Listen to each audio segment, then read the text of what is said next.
አባታቸው ብዙ ጥበብ ስለሚያውቁ ለአባታቸው ለማማከር ወደ ሀገራቸው ሄዱ። ምን ነው ልጄ በደህና መጣህ? አሉ አባትየው።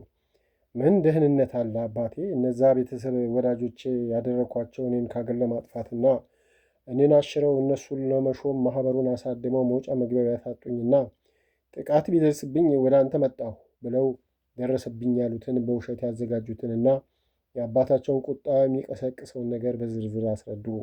አባትየው ብድግ ቁጭ በማለት ሰሟቸውና እኔ ድሮንም ሳልሞት ካንተ ሌላ የምወደውና የማምነው ጥበቤንም በትክክል ተቀብሎ የሚሰራበት ያለ አንተ ማንም የለም። ላስተምርህ ብልህ ችላ ብለህ ይኸው ተጠቃ። አሁንም ይችን ሳምንት ዋና ዋናውን ትማራለህ፣ የተረፈውን ወደፊት። ከዛ በኋላ ጠላቶች ሁሉ ከፊት አይቆሙም። በል ተነስና አሁኑኑ ጀምር ብለው ተያይዘው ወደ አንድ ጠባብ ክፍል ገቡ። አባ ኃይለማርያም ወደ ገዳም ሲመለሱ አስፈሪ አንበሳ ሆኖ ነበር። ያያቸው ሁሉ ይርበተበታል። ቃላቸውን የሰማ እኔ ነኝ ያለ ጀግና ልቡ እንደ ውሃ ይፈሳል። ኃይል፣ ግርማ ሞገስ ተላብሰው መጡ። ከዛ በኋላማ ማን ቀና ብሎ ሊከራከራቸው? አባ ኃይለማርያም 3 ጎረምሶች ጠርተው ጠበቅ ያለ ትእዛዝ ሰጧቸው።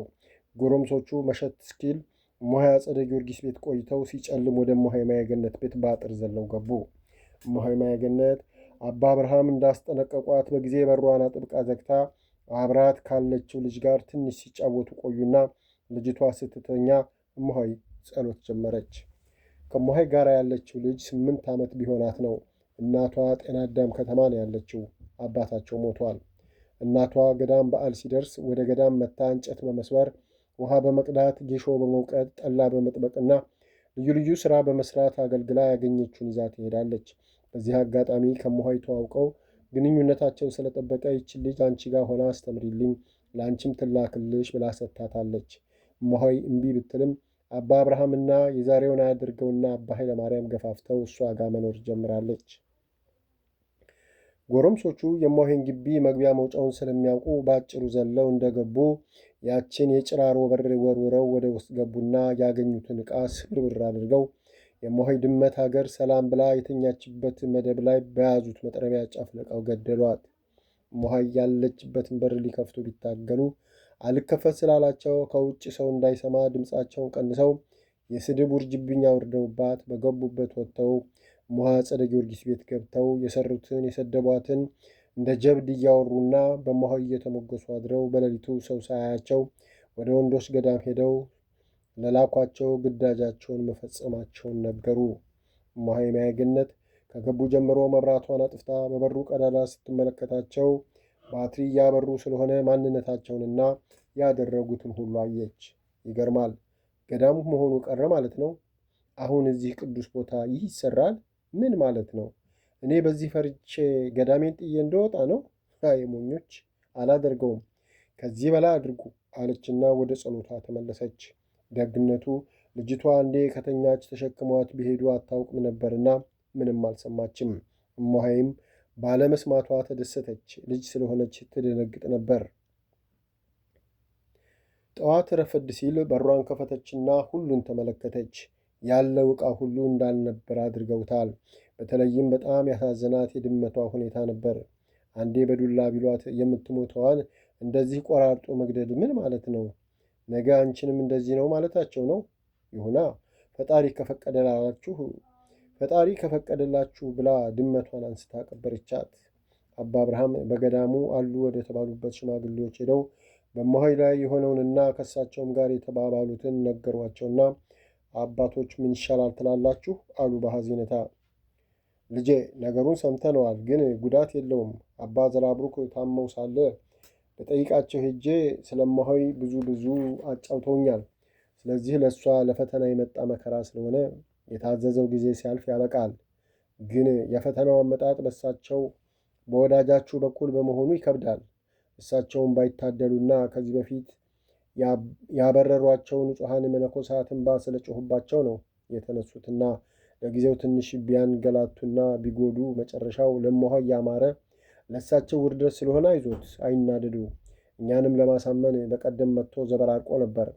ተገቢውን መልስ ሰጥተን አፉን አስይዘን ዳግመኛ ወደ እኛ እንዳይመጣ አድርገን ሸኝተነዋልና አንተም ታገስ። በእሷም ላይ ሆነ በአንተ ላይ ከማስፈራራት ያለፈ ምንም አያደርግ። ቢያደርግም የሚጎዳ ነገር የለምና አይዞህ። ይልቅ ስራህን እየሰራህ በጸሎት ትጋ፣ ሌላውን አታሰላስል አሏቸው። አዎ እሳቸው ዋናው ችግራቸው ሲያሞግሷቸው እንጂ ፍጹም ተሳሳቱ መባልን አይወዱም። ልጄ ባለፈው አባቴ ራብሩክ ይኸው ለሁለታችንም ሲነግሩን አባ ክበብ ወርቅን ታውቋቸው የለም አሉ። አዎ አባቴ ያውቃቸዋለሁ። ይኸውልህ እሳቸው ከዛ ሁሉ ጸጋ ከዛ ሁሉ ክብር ዋሻቸውን አስትቶ ያበረራቸው ሰይጣን አጥምቀናቸው ሲሻላቸው ያው ቦታውን ታውቀዋል። ትንሽ ከገዳሙ ፈቀቅ አድርገን ቤት ሰራንላቸው። ለትንሽ ጊዜ እፎይ ብለው እንደተቀመጡ ሰይጣን እንደገና ይተናኮላቸው ጀመር። አንዱ ትልቅ ዝግባ ላይ ወጥቶ እየታያቸው ምላሱን እያወጣ ያሾፍባቸው ጀመር። እሳቸውን በትትና ሳይሆን በጉልበት ያጠፉት እየመሰላቸው ያንን እንጨት ይጥላሉ። እሱ ወደ ሌላው ትልቅ ጽድ ወጥቶ እንደዛው ሹፈቱን ይቀጥላል። እሳቸውም አገኘሁት ብለው ያንን ሲጥሉ 10 የሚሆኑ አጸዶች ጣሉ። ይህን ያደረገ ሰይጣን ወደ እሳቸው ሄዶ ኧረ አጸዱ አለቀ ብሎ ሹካልና እሳቸውን አነሳስቶ አባ ክበብ ወርቅን ደብድበው እጃቸውን ሰበረ። ከገዳሙ አበረሯቸው። እኛ ብንቃወም ማን ሰው ብሎ ሰምቶን ያም ቤት አፍርሶ ወደ ገዳም አምጥቶ የፍየል ቤት ሰራበት። ይታይህ የቅዱስን አባት ቤት የፍየል ማደሪያ ያደረጉት። ይህን ሁላችን እናውቃለን። ታዲያ አባቴ ዘራብሩክ እንዳሉን አንድ ቀን በራእይ አባ ክበበ ወርቅ ከገዳሙ በመባረሩ ክፉኛ አዝኖ እያለቀሰ ነበርና እምባው ቅድመ እግዚአብሔር ደርሷልና ወደ ገዳም መልሳችሁ ለገዳሙ ይቅርታ ካላደረገ በቀር እሱ በሰይጣን ደባ ተታሎ ከቆረጣቸው አጸዶች ይልቅ ወደፊት በገዳሙ ላይ ያለ ደን ባዶ ይቀራል። ወዶ ወይም ለጥቅም ብሎ ያልቆረጠውን እንዳሳደደ የማያሳድዷቸውና የማትችሏቸው ሰዎች ደኑን መንጥረው ይጨርሱታል። እሱ ሞቶ በቦታው ከተመለሰና ከጸለየ ደኑ ማንም ባይጠብቀው አይነካም። ይህን ንገር ተባሉ። እሳቸውም እንደሞሀይ በየዋህነት ጠርተው ይህን ቁልጭ አድርገው ነገሯቸው። ከዛ አይደረግም፣ ያ ሰይጣን ወደ ገዳም ተመልሶ ከማይ ደኑ ይለቅ፣ ደግሞ የእሱ ጸሎት ነው ቅድመ እግዚአብሔር የሚደርሰው ብሎ ገላምጥን ወጣ ብለው አዝነው ነገሩን። እንግዲህ ይኸው የደኑንም እያየነው ነው። ሰው ሀገር ለሀገር ተጠራርቶ መጥቶ ታይቶ በማይታወቅ ሁኔታ እየተጨፈጨፈ ነው። ሊያልቅስ ምን ቀረው?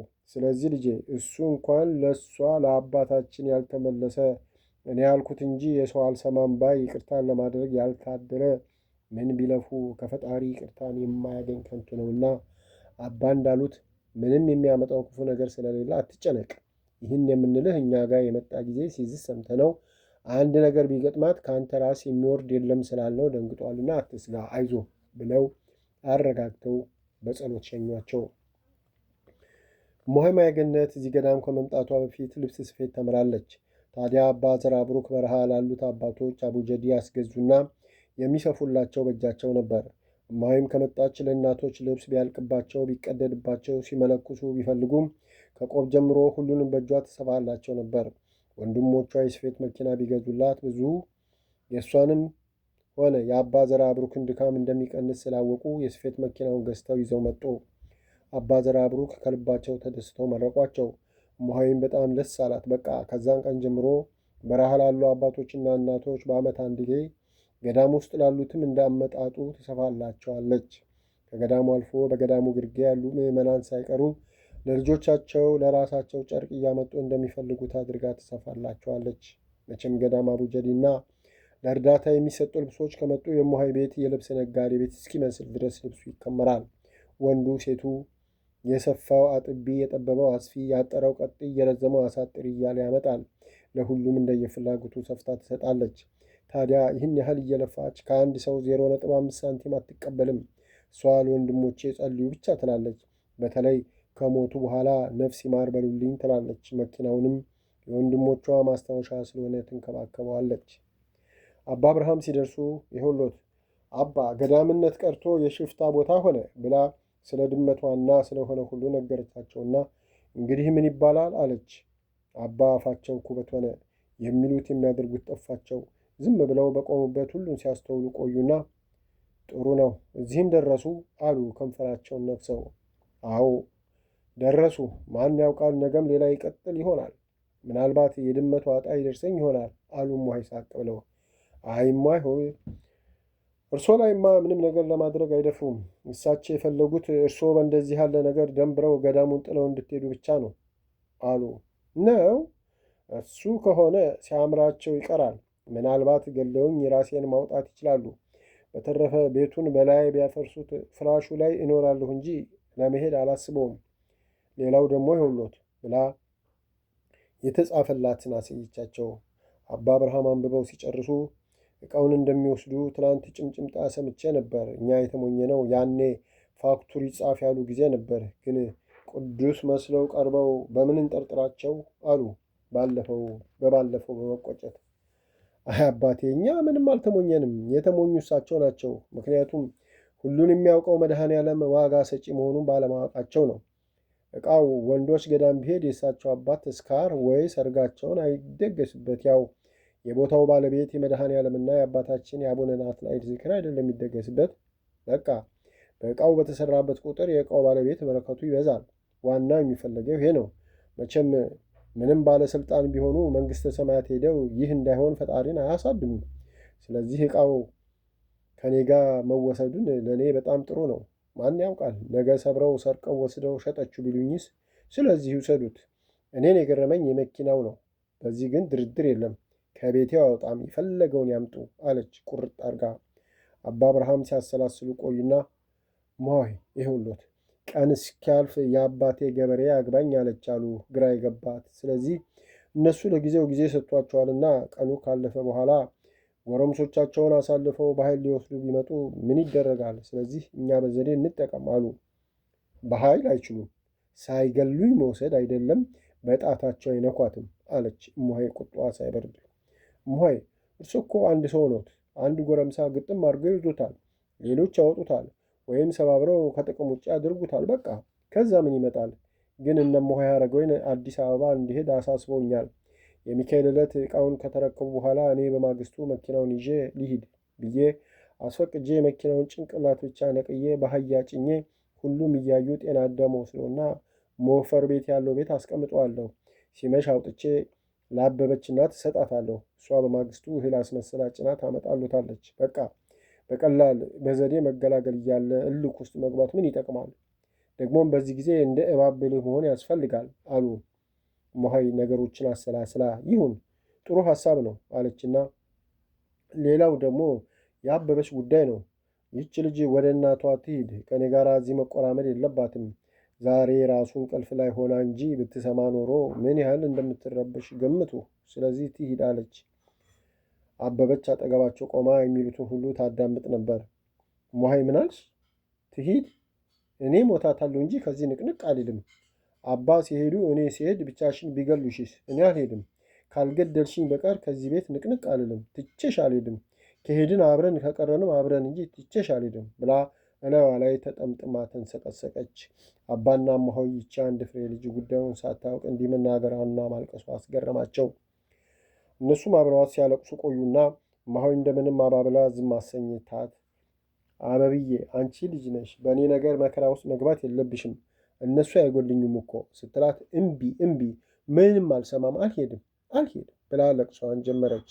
አባ አብርሃም እሷን ዝም በያት የኔ ልጅ አትሄጅም ብለው አባበሏትና እነ እሙሀይም መሄድ እንደሌለባት ያሉትን ለእሙሀይ ነገሯት።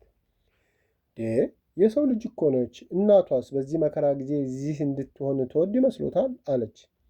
እሷ ምን አገባት? እኔ እናቴ አንቺ ነሽ፣ ካንቺ አልለይም አለች ልጅቷ አሁንም ልቅሷን ሳታቆም። አባ አብርሃም እውነቷን ነው። እናቷ ምንም አትልም። እንደውም እናቷ ራሷ መጥቼ እኔም ልቀመጥ ባትል ነው እንኳን ልትወስዳት። በሉ እሙሀይ፣ ዕቃውን ካስረከቡ በኋላ አዲስ አበባ ሄጄ ለእነ አባቴ ነግሬ ነገሩ ምዕራፍ ያገኛል። እነዚህን ዕቃዎች ለማስረጃ ያስቀምጧቸው። በሉ ልሂድ ብለው አበበችን እንባዋን ጠራርገው ተባረኪ ልጄ ብለው መርቀዋት ወጡ። የሚካኤል ዕለት ከቅዳሴ በኋላ መጋቢው በጉልበተኝነታቸው የታወቁ ጎረምሶችንና ከመምህሩ ጋር ዋና የነገር ተዋናይ የሆነውን ሊቀ ረዳቱን አስከትለው እየተጀነኑ መጥተው እሙሀይ መጠለያ ቁጭ ብለው ዕቃውን ልንረከብን የመጣ ነው አሉ። መረከቢያ ወረቀቱን ለእሙሀይ በንቀት እየሰጡ እሙሀይ ድመቷን የገደሉትና ዕቃዋን የሰባበሩትም ከብረው ስላሉ ተገርማ በሆዷ ጀብዱ የፈጸማችሁበት ቤት አለችና ማዘዣውን ለእርሶ የያዙትና ዕቃውን ከተረከቡ በኋላ ለመረከቦ ብቻ ማስረጃ ይጻፉልኝ ብላ ማዘዣውን እጃቸው ላይ እንዳለ ትታ ወደ ዕቃው ሄደች። መጋቢው በንግግሯ ብሽቅ አሉ። ወረቀቱን ስላልተቀበለቻቸው ንቀቷን ገበገባቸው። ጥሩ ዕቃው ይምጣ አሉ። አባ አብርሃምና እማሆይ ተጋግዘው ዕቃውን አምጥተው ቆጥረው አስረከቧቸውና ደረሰኝ ተቀበሉ። የተከተሏቸው ጎረምሶች እያቤዙና ስርዓት ያጣ ሳቅና ሁኔታ እያሳዩ ዕቃውን አውጥተው ወደ እማሆይ አጸደ ጊዮርጊስ ቤት አስገቡ። እማሆይ አጸደ ጊዮርጊስ ዕቃው ግቢዋ ሲገባ እንዲሰማ አድርጋ ሳቀች። እዛ ሆነው ይጠባበቁ የነበር ሁሉ አስካኩ፣ አጨበጨቡ። ኳስ ሜዳ ያለ ተመልካች የሚደግፈው ቡድን ጎል ሲያገባ የሚያሰማው ጩኸትና ሆካታ ይመስል ነበር። አባ አብርሃምና እማሆይ ሰው ለካ ይህን ያህል ግብዝ ነው ብለው ከመደነቅ በቀር የጠበቁት ነገር ስለሆነ አላዘኑም። በማግስቱ አባ አብርሃም ወደ መምህሩ ሄደው ስላመመኝ ወደ ጸበል መሄድ እፈልጋለሁ፣ እግረ መንገዴንም የእማሆይን መኪና ይዤ ስለመሄድ ፍቃድ ይሰጠኝ አሉ። መምህሩ ደስ አላቸው። እንዲህ ነኝ አሉና በልባቸው ጥሩ ይሂዱ አሉ ኮስተር ብለው። እሺ አመሰግናለሁ፣ መሸኛ ይጻፉልኝ አሉ። መምህሩ ጸሐፊውን ሳይፈልጉ አጠገባቸው ያለውን ወረቀት ሳብ አድርገው ለ15 ቀን የፈቃድ ጊዜ ጽፈው ማህተም አትመው ሰጧቸው። አባ አብርሃምም ሆን ብለው ለመሄድ የወሰኑት የጤና አዳም ገበያ ቀን ነው። ምክንያቱም የገዳሙም ሰው ከገዳሙ ግርጌ ያሉትም ሁሉ የዛን ዕለት ከገበያ የሚቀር ስለሌለ መኪናውን ይዤ እየሄድኩ ነው ብለው መውሰዳቸውን እንዲያዩና እንዲያምኑላቸው ነው። አባ አብርሃም ከእማሆይ ጋር ስለሚያደርጉትና ስለ ሁሉም ነገር ተነጋግረው ካበቁ በኋላ እማሆይ መቼም ከዚህ ቁጭ ብዬ በሐሳብ ከመዋልን ሌላ የምረዳው ስለሌለ ጥዮት መሄዴ ግድ ሆነብኝ። የወንድሞን አደራ በላ ሆንኩ አሉ እንባቸውን እንደ ውሃ እያፈሰሱ። ወንድሟ ታሞ ሳለ አባን ለብቻቸው ጠርቶ አባ አደራ እህቴን በሞት ካልሆነ በቀር እንዳትለዩዋት፣ በምድር የሰጠሁትን አደራ በሰማይ እቀበሎታለሁ ያለውን አስታውሰው እማሆይም ሆድ ብሷት ስቅስቅ ብላ አለቀሰች። እንዲህ ሲላቀሱ ትንሽ ቆዩና እማሆይ አባ ድሮንም ከኔ ከማረባ ዋጋ ገጥመው በእኔ በድለ ቢሷ ምክንያት ገዳሞትን ጥለው መሄዶትን ሳስበው መመለሶት ያጠራጥረኛል። ግን ምን ላድርግ? እኔ ፈልጌ ያመጣሁት አይደለም አለች እየተንሰቀሰቀች። አባ ወደ እሷ ጠጋ ብለው አቅፈው እማሆይዬ ይህ እርሶ ጉዳይ ሳይሆን ፈጣሪ ያመጣው ስለሆነ እንዲህ አይበሉ። አይዞት፣ ወይ ነገሩ ባጭሩ ይቀርና እንደ ቀድሞ አብረን እንኖራለን፣ ካልሆነም ሁሉ ለበጎ ነውና አይዞት፣ ይጽናኑ። ይሄ መሄድ ለሁሉም ነገር ጥሩ ነው ብለው እንደተቃቀፉ ሲላቀሱ ቆዩና በቃ ልሂድ፣ ያው እንደነገርኩት እነማሆይ ሀረገወይን ጋር ሁሉን ተነጋግረናል። እርሶም ያለውን የሚደርስቦትን በተነጋገርነው ዘዴ ከእነሱ እየተገናኙ ላኩልኝ። አበበች በይ ልጄ ፈጣሪ ይርዳሽ፣ እሱ በቅዱሳን ረድ ላይ ያሳደረውን በረከት ያድልሽ ልጄ የልጅ አዋቂ ብለው ስማዋት መኪናውን ውጭ አውጥተው ግራ ቀኙ እንዲሰማ ጮክ እያሉ እያወሩ አህያ ላይ ከክንፈ ሚካኤል ጋር ጭነው ሄዱ። እማሆይ አጸደ በአጥሩ ቀዳዳ መኪናው ሲጫናዩ አባም እንደሚያዋቸው ስላወቁ ነበር እንዲያዩት አድርገው የጫኑት። እማሆይ ማየገነትም ሲጭኑ ቆማ እነ እማሆይ አጸደ ጊዮርጊስን እንዳላየ እያየች አብራ ጫጭና ላከቻቸው። እኔን የሚገርመኝ በቀደም ዕቃው ሲወጣ ደስተኛ፣ ዛሬ መኪናው ሲወጣ ደስተኛ። ይቺ ሴትዮ የምትናደደው መቼ ነው አለች። እማሆይ አጸደ ጊዮርጊስ በአጥራ ጮልቃ ስታይ እየተሳሳቁ ጭነው ሲሄዱና እሷም እየሳቀች ስትገባ አይታ አዬ ማሽላ ሲያር ይስቃል አሉ። እውነት እንዳይመስልሽ የውሸት ሳቅ ነው አለች እመቤት። ቢሆንም እኔ ብሆን ብዬ ጮህ ነበር። ኧረ ይህች ድንጋይ ነች። ያኔም ከዛ ከርጉም መምህር ጋር የተጣላች ጊዜም እንደዚሁ ደስተኛ ነበረች። እንደው እኔ በሕይወቴ እሷ ርር ድብን ብላ አልቅሳ ተወርዳ ያየ ሁለት ዳግም እንደተወለድኩ ቆጥረዋለሁ አለች ባለማልቀሷና ባለመናደዷ በጣም ተበሳይታ። ነገ ታይዋለሽ ሩቅ መሰለሽ አለች እመቤት። እማሆይ በሯን ዘግታ ወደ ቤት ገባችና ስለ ማርያም ስር ተደፍታ ስቅስቅ ብላ አለቀሰች። ተንፈራፍረች። በጣም ሆድ ባሳት። በቃ ከአባ አብርሃም ጋር ለዘላለም የማትገናኝ መሰላት። ለረጅም ሰዓታት ተንሰቀሰቀች። አበበች የምታደርገው ጠፍቷት እሷም አብራ አለቀሰች። ኋላ ስትፈራ ስትቸር እማሆይ ኧረ በቃ አለች በሕፃን አንደበቷ። እማሆይ ቀና ብላ አየቻትና በቃ እኮ ከአባ ተለያየን አለች እንባዋን እንደ ጎርፍ እያወረደች። በይ በቃ አባ መጣለሁ ብለዋል አለች ልጅቷም እያለቀሰች። እማሆይ የልጅቷን ቃል ስትሰማ የሆነ ነገር አረጋጋት። ምን መሆኔ ነው? ብዙ መከራ ከፊቴ ተደቅኖ አለችና ከወደቀችበት ተነስታ እመቤቴ አንቺ ታውቃለች፣ ሁሉ ለበጎ ነው ብለዋል። እውነት ነው። እዚህ ወደ እኔ ሲመጡ ጫካ ውስጥ አንድ ነገር ቢያደርጓቸው የማን ያለህ ይባላል? ልክ ነው፣ መሄዳቸው ይሻላል። እመቤቴ አንቺ ወደ መልካም ምሪያቸው አደራ ብላ እንባዋን ጠራረገችና የአበበች እናት መኪናውን በእህል ውስጥ ደብቃ ይዛ መታ ለእመሆይ አስረክባ እመሆይ አበበች ወደ እናቷ ትሂድ ማለቷ እመሆይ አበበች ወደ እናቷ ትሂድ ማለቷ ልክ ነው። ሲታመሙ ታሞ ሲሞቱ ካልሞቱ በምን ይታወቃል? ሰው ወዳጅነቱ ይሌለ በእርሶ በመጣ ምክንያት ከሞተችም ትሞት። ሰው እንኳን ይህን ያህል ክብር ባለው ነገር ሲሰርቅም ይሞታል አለች። አሁንም አተረታሁ እኮ አንቺም ባቲ እሷም አብሬሽ እሞታለሁ እንጂ አልሄድም ብላለች አለች ወደ አበበች በስስት እያየች። ጎሽ የኔ ልጅ እውነቱን ነው። ደግሞም እኮ ዝንቦትን እሽ የሚል የለም። ሁሉ ነገር ባዶ ማስፈራራት ነው። እንኳን እርሶን ባለ ብዙ ዘመድና ወገን አገር የሚያውቁትን እኛን እንኳ ጫፋችንን ምን ቆርጦ ይነካናል። ስለዚህ አትስኩ። እኔም ወንድሟ ኃይለ ልዑልም በሳምንት አንዴ ሁለቴ መተን እናያችኋለን። አይዟችሁ ከነመሆይ ፍቅርተም ጋር ስለምንገናኝ ችግር የለም። በሉ ልሂድ ብላ ተሰናብታ ወጣች። እማሆይ ማየገነት አሁን የተዘበራረቀውን ኑሮዋን ማስተካከል እንዳለባት አሰበች። የቀን ስራዋ ምን ማድረግ እንዳለባት፣ ልጅቷንስ እንዴት ማስተዳደር እንዳለባት አውጥታ ወርዳ ዕቅድ አወጣች። እስክሪብቶና ወረቀት ይዛ ቁጭ አለችና በቅደም ተከተል መጻፍ ጀመረች። የማንንም ነገርና ሁኔታ ለአለማውጠንጠን ጊዜዋን ሁሉ በሥራና በጸሎት የተወጠረ እንዲሆን ሁሉን አመቻቸች። እማሆይ ባወጣችው ዕቅድ መሠረት ልጅቷ ጠዋት ተነስታ ቤተ ክርስቲያን ትሄዳለች። ከዛ መልስ ምግቧን አበሳስላ እማሆይ ከጸሎት ስታርፍ ውዳሴ ማርያምና ማንበብ መጽሐፍ ታስተምራታለች። ከዛ ትንሽ እንድትዝናና እንድትጫወት ትተዋታለች። ከሰርክ ጸሎት በኋላ ደግሞ ዳንቴልና ጥልፍ ታስተምራታለች። እሷ ደግሞ ከጸሎት በኋላ ልዩ ልዩ እጅ ስራዎችና ስዕሎች መሳል፣ የበዓል ቀን ልዩ ልዩ መጽሐፍ ማንበብና ለተወሰነ ሰዓት ካበበች ጋር አስቂኝ ተረቶችን እያወራች ራሳቸውን ዘና ማድረግ። በቃ ከዚህ ውጭ ያለ ስራ ቁጭ ብሎ ነገር ማሰላሰል የለም።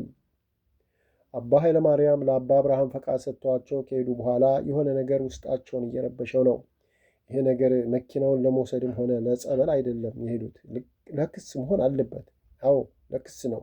ወይኔ መፍቀድ አልነበረብኝም አሉና ትንሽ ያስቡ ቆይተው ግድ የለም አሁንም ይደርሳል ብለው ተነስተው ወደ ቢሮ በረሩና ቢሮውን ከውስጥ ዘግተው ለብቻቸው ሆነው የእማሆይ ማየገነትን የሐሰት ስንክሳር ጻፉ።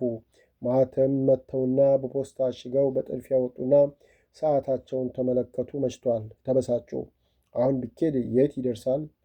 በሐሳብ እንደዋሉ አድረው በጠዋት እየበረሩ ጎድጓዴ ደርሰው ወደ ቤተ ክህነት ሲደርሱ ጳጳሱ ደውለው ስለ እማሆይ ማየገነት እየነገሯቸው ነበር። ስልኩን የያዙት ዋናው ጸሐፊ የገዳሙን አስተዳደር ሲያዩ አባታችን እንዳውም ይኸው ራሳቸው መጡ ያናግሯቸው ብለው ስልኩን ሰጧቸው። እጃቸው እየተንቀጠቀጠ ስልጡን ተቀብለው አቤት ብፁዕ አባታችን አሉ በውሸት ትሕትና። ጳጳሱ ምን ነው ይህ ሥራ ተገቢ ነው? በየምክንያቱ መነኮሳትን አባረህ ጨረስክ። ያልበቃ ብሎ ደግሞ ወደ ሴቶቹ ተዘዋወርክ። እስቲ ያቺ ቅድስት መነኩሲት ምን በድልሃ ነው የምታሰቃያት? አሉ በቁጣ። አረ ብፁዕ አባታችን ምንም የተደረገ ነገር የለም አሉ። ጎረምሶቹን ልኮ ዕቃ መሰባበር፣ ነፍሰ እግዚአብሔር በመጥረቢያ ጨፍጭፎ መግደል፣ ከዱላ ያላነሰ ስድብና ማስፈራራት ምን ሊባል ነው? አሉ እንደተቆጡ። በስመ አብ! ኧረ አባታችን ይህ ሁሉ ፈጽሞ ሐሰት ነው። ምን ነው? ምንስ ቢሆን ገዳም አይደለም እንዴ? እንዴት ይህ ይደረጋል? ይህን ሰይጣንም አይለው አሉ በአንድ እጃቸው ራሳቸውን ይዘው። እሱን ስንመጣ እናየዋለን። አሁን ከነገ ወዲያ ወይም ነገ ገዳሙ ድረስ ስለምንመጣ እስከዛው በመለክሽቷ ላይ አንድ ነገር እንዳይደርስ እዛው ቦታው መተን ሁሉንም እናያለን። ደህና ዋሉ ብለው ስልኩን ዘጉ። አባ ኃይለማርያም እንደፈሩት አባ አብርሃም ጉድ አድርገዋቸዋል። በፍጥነት ወደ ገዳሙ ወጥተው መጋቢውን ሊቀረዱንና ለሐሰት ወሬያቸው የሚተባበሯቸውን ሰብስበው ወደ ሴቶች ገዳም እማሆይ አጸደ ጊዮርጊስ ቤት ሄደው ሴቶቹን ሁሉ ሰበሰቡ። ከእማሆይ ይመኙሻል፣ እማሆይ ፍቅርተና እማሆይ አረጋዊን በቀር ሁሉም ተሰበሰበ።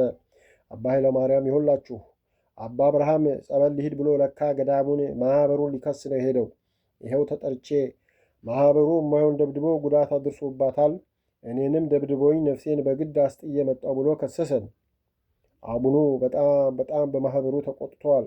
ሰሞኑን እመጣለሁ ብለዋልና እስቲ እግዚአብሔር ያሳያችሁ ወገኖቼ፣ ይሄ ምን ይባላል? በሐሰት ተከሰናል አሉ በተቀመጡበት እየተቆነጠነጡ። ደግሞ በእነሱ ብሶ ክስ።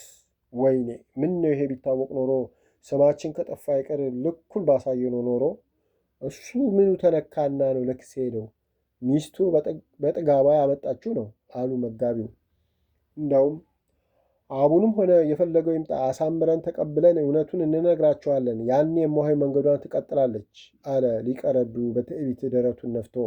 አዎ እኛ አንድ ከሆንን እነሱ በዘመድና በሚያውቃቸው ባለሥልጣናት ተመክተው አያሸንፉንም። ደግሞ ማኅበሩን መክሰስ አለች እሞሃይ አጸደ ጊዮርጊስ።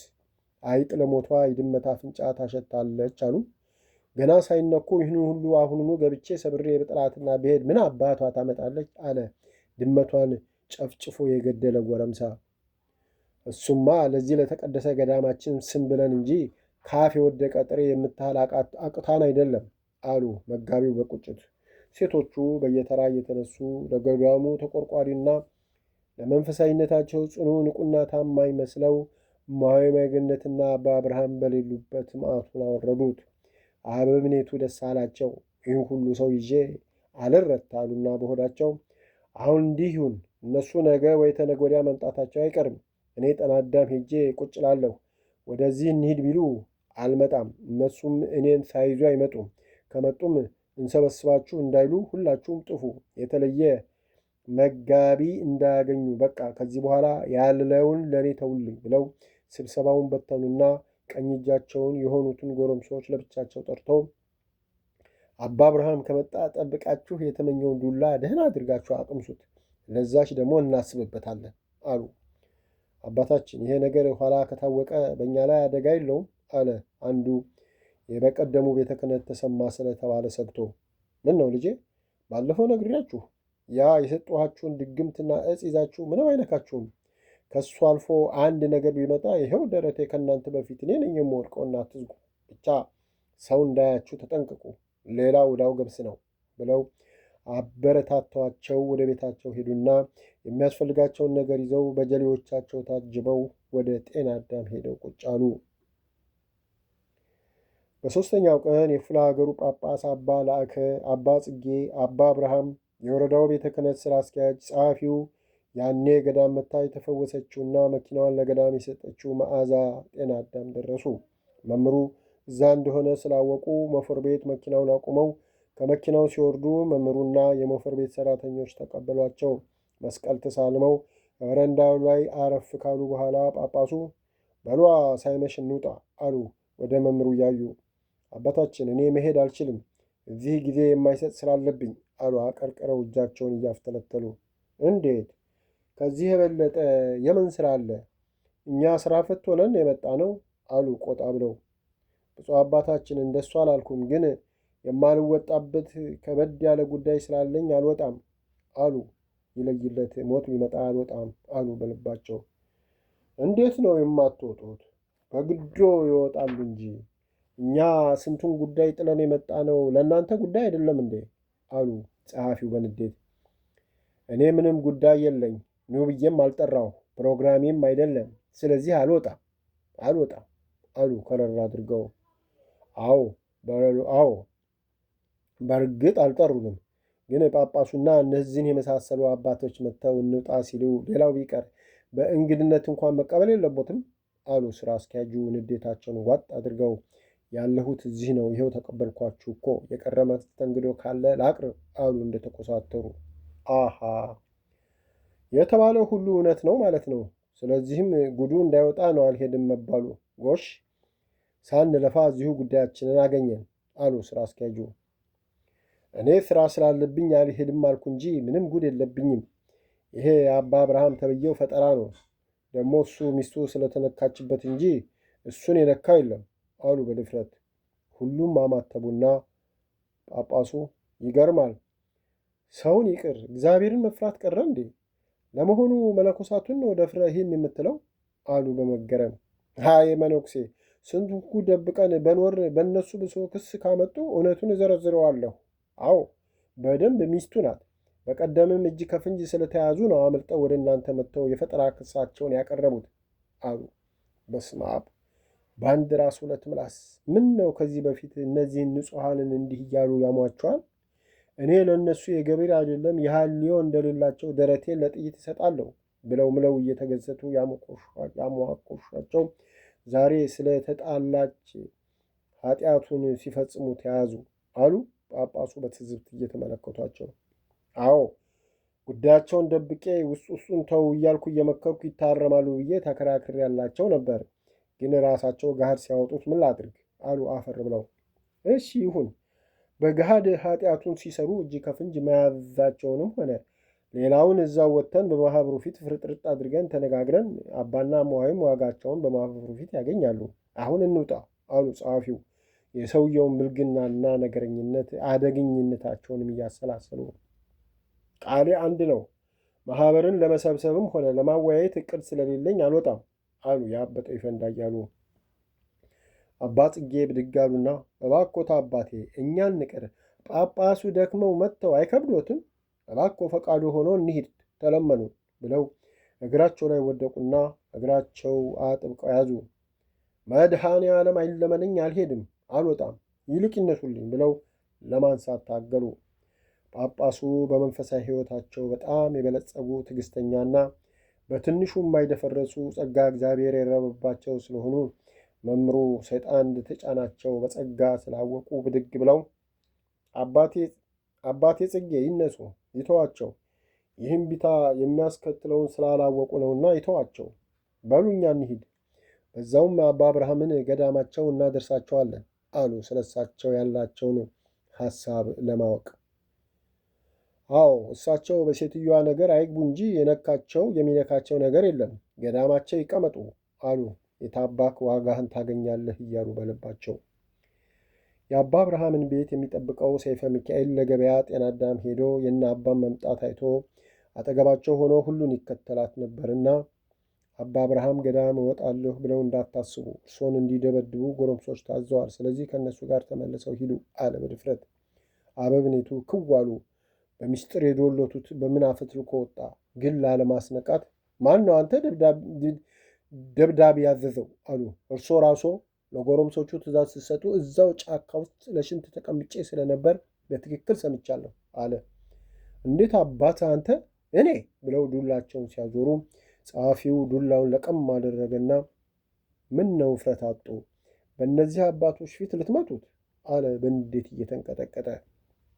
እቀደው ይህ ወሽካታ፣ ቆየት እንደሰማህ በደንብ ትነግረኛለህ። ገዳሙ ላይ ወይ እኔ ወይ አንተ እንኖራታለን ብለው ከዘራቸውን ከጸሐፊው መንጭቀው ሁሉንም ባሉበት ጥለው ወደ እርሻቸው ማሳ እየተስፈነጠሩ ሄዱ። ጳጳሱ ሲመለከቷቸው ቆዩና በሉ እኛ ወደ ገዳሙ እንሂድ፣ አንተ ልጅ ና እኛ ጋር ውጣ፣ ተባረክ ልጄ ተባረክ፣ ለእውነት ራስን አሳልፎ ከመስጠት የበለጠ ጸጋ የለምና ፈጽመውሃል፣ ተባረክ ልጄ አሉና ተያይዘው ወደ መኪናቸው ሄዱና ወደ ገዳም ጉዞ ጀመሩ።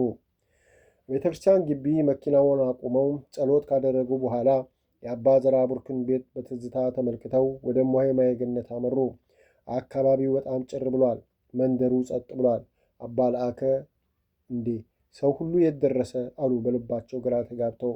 ጳጳሱና የመጡት ሁሉ ከእማሆይ የጸቡን መነሻ ሰምተውና የሆነውን ሁሉ አይተው አይዞሽ ብለው መርቀውና አጽናንተው በማግስቱ ተመለሱና ሰይፈ ሚካኤል ላይ ጉዳት እንዳይደርስ ፖሊስ ጣቢያ አመልክተውና የተጻፈላቸውን ወረቀት ይዘው ሞፈር ቤት ሄዱ። መምህሩ መምጣታቸውን አውቀው ተደበቁ። ጸሐፊው ወረቀቱን ለጎተራ ቤት ኃላፊ ሰጥቶ ነገ በጠዋቱ ቤተ ክህነት እንዲገኙ ለመምህሩ የሚሰጥ ደብዳቤ ጽፎና ማህተም አድርጎ ሰጥቷቸው ወደ ጓድጓዴ ጉዞ ጀመሩ።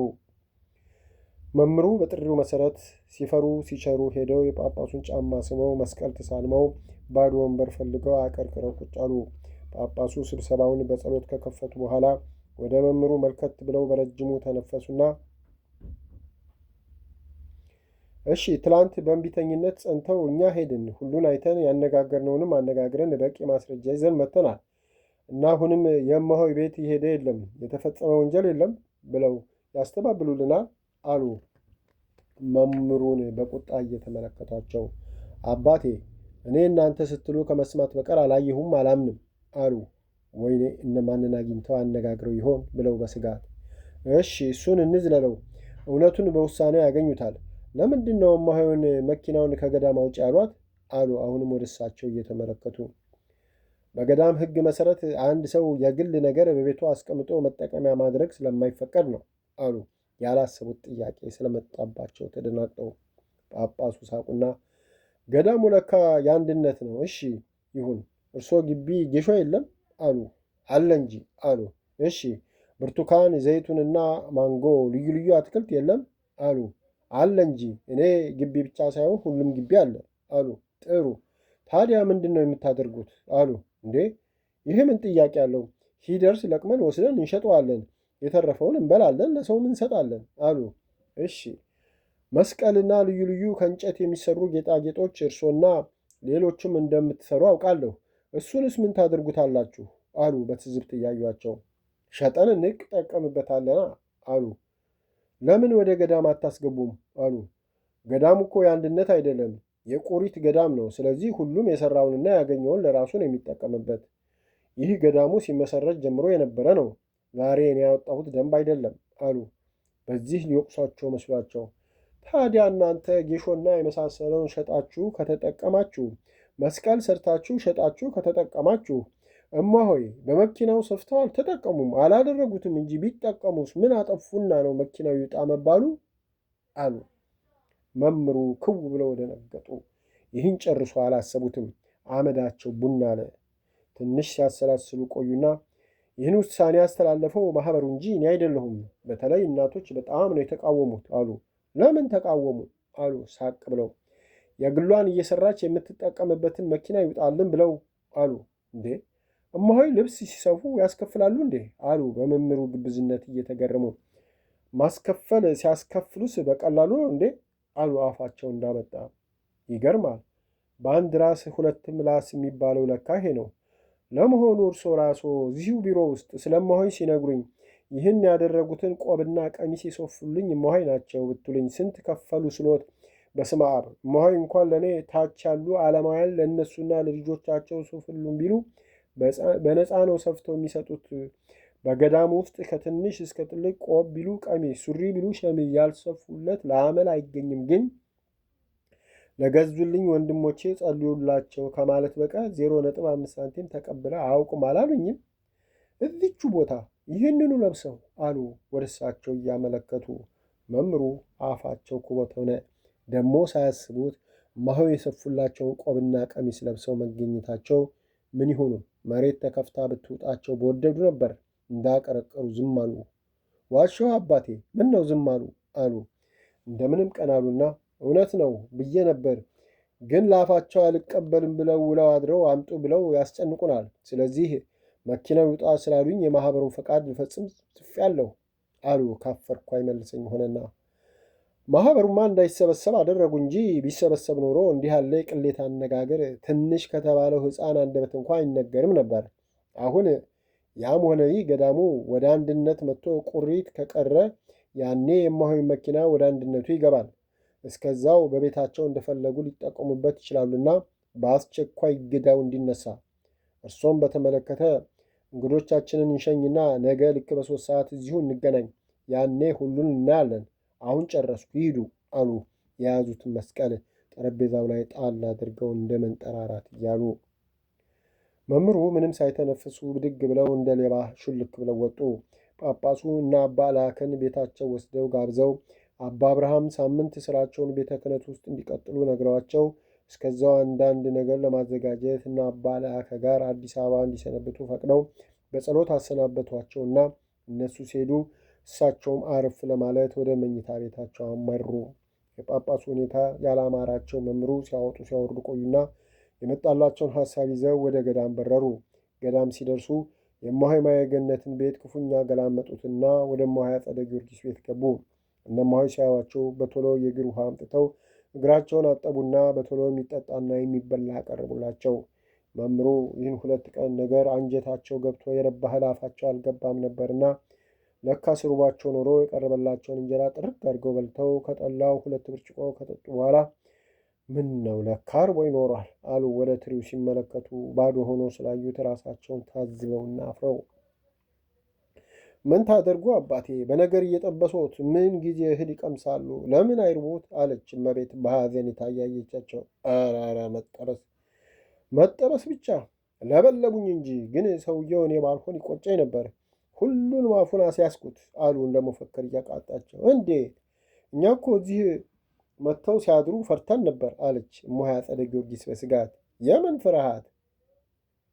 ፍርሃት አለ? እኔ አባታችሁ እያለሁ ተሰባበረብኝ ያለችው ውሸቷን እንደሆነ ግልጽልጽ አድርጌ ስነግራቸው የአባ አብርሃም ተብዬው አፉን ያዘ። ከዛ በኋላም ሁሉም ተነስተው በቃ ከአባ አብርሃም ታርቁ፣ እሱም ወደ ገዳሙ ገብቶ በሰላም ይኖር ሲሉ እኔ አባታችሁ ፍጹም አይደረግም፣ እሱ ገዳሙን ያለ አግባብ እንጁላልና አዛሽ ገዳም እኔ በሕይወት እያሉ አይረግጥም አልኩ። ቢሉኝ ቢሰሩኝ እግሬ ላይ ቢወድቁ ወይ ፍንክች አልኳ አሉ ግንባራቸውን ቋጠር ፈታ እጃቸውን ላይታች እያደረጉ። ጎሽ የኔ አባት የት አባቱ ለእኛ ባጠመደው ወጥመድ ራሱ ወደቀበት አለች እመቤት በፈገግታ። ምን ይጠየቃል? አነባ እንጂ አቤት እምባ እንደ ውሃ ፈሰሰው። እንኳን እምባ ደም ቢያፈስ ገዳም አበቃ አሉ። ስለ መኪናውስ ምን ተባለ? አለች እሞሃ አጸደ ጊዮርጊስ ለመስማት ጓጉታ። ለአባታችን ሁሉንም ነገር በግልጽ ስነግራቸው ውሳኔ ትክክል ነው አሉኝ አሉ እየሳቁ።